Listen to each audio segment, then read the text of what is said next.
In 1998, Monica Lewinsky couldn't step outside her apartment without cameras following her, couldn't turn on a television without hearing her name turned into a punchline, and couldn't open a newspaper without seeing her life reduced to scandal. And while interview offers poured in, one worth $1 million, a book deal worth $500,000, the money vanished almost as quickly as it arrived, leaving behind a question that still surprises people today. How did one of the most famous women in the world end up with a life far quieter and poorer than anyone expected?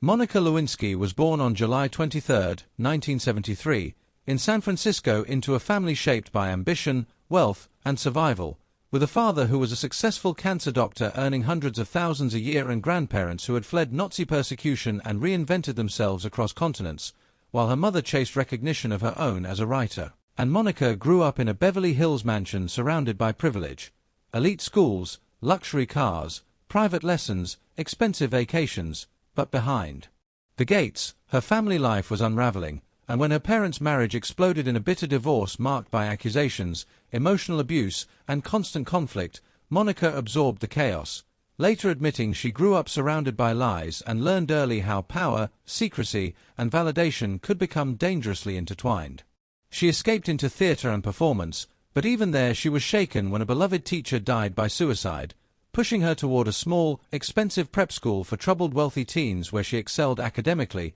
became valedictorian, and was widely believed to be destined for fame, though no one could have predicted the form it would take. At 19, she entered a deeply inappropriate and damaging relationship with her married high school drama teacher, a pattern that followed her into college, where she studied psychology, struggled emotionally, sought therapy, and openly confided secrets she should never have trusted others with, graduating with honors but still searching for purpose when a powerful connection landed her an unpaid internship at the White House in 1995. During a government shutdown, with staff sent home and the West Wing unusually quiet, she caught the attention of the president, and what began as flirtation quickly crossed boundaries, culminating in a relationship defined by secrecy, imbalance, and emotional attachment, with encounters in offices, late-night calls, exchanged gifts, and promises that left Monica believing she mattered deeply to the most powerful man in the world. When the relationship ended, she was devastated, clinging to hope even as she was transferred out of the White House and later confided in a co-worker she believed was a friend,